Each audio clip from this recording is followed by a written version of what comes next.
What's up, y'all? Jared Sandler with you. Rangers and the White Sox coming your way just past 7 o'clock. Pregame at 6:30 on 105.3 The Fan. And, of course, the Texas Rangers radio network. All right, I want to talk to you about two things, two people. Let's start with Danny Santana. Give you a little appetizer before we get to the Nick Solak entree platter.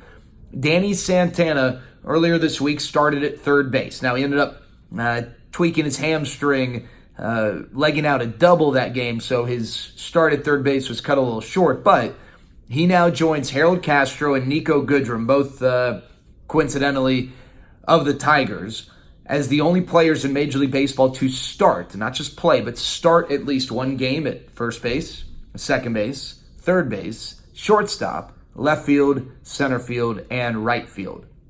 And I bring that up not just for the novelty of it, although that is pretty cool to have a guy who's a switch hitter, so he's versatile at the plate and versatile in the field. But we're constantly talking about Danny Santana within the framework of his future, right?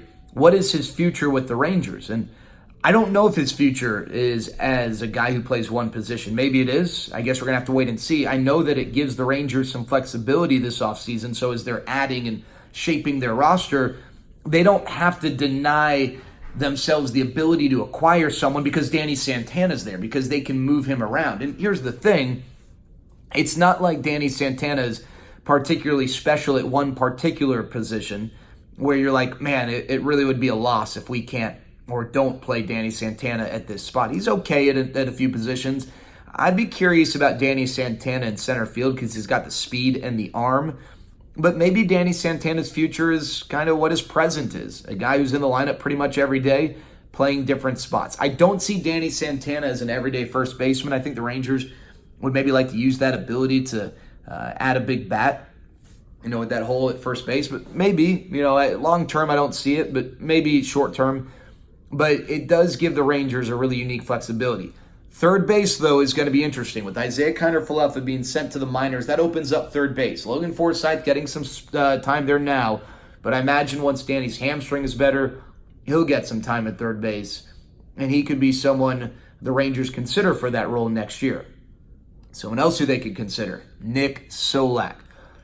Solak has gotten some work at third base before games. I think we will see him play at third base in a game in the very near future, and maybe he'll get multiple opportunities. What I've heard is that the early returns of Nick getting work at third base before the games are very favorable, very positive. Those are things I never really heard about Danny Santana.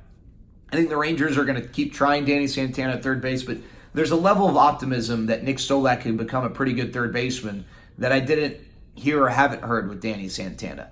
The one thing that, I wonder about the arm strength. He doesn't have a particularly strong arm, but here's some things I like about Nick Solak. Forget the defensive side of it, just in general. He came over to the Rangers with a reputation of being a bat who can play a few different spots but doesn't really excel. Same with Willie Calhoun, right? Willie Calhoun came over with the Rangers as a bat who maybe could play one spot and certainly didn't excel. So Willie, to a much larger degree, was considered a liability defensively. Now, he has improved as a left fielder.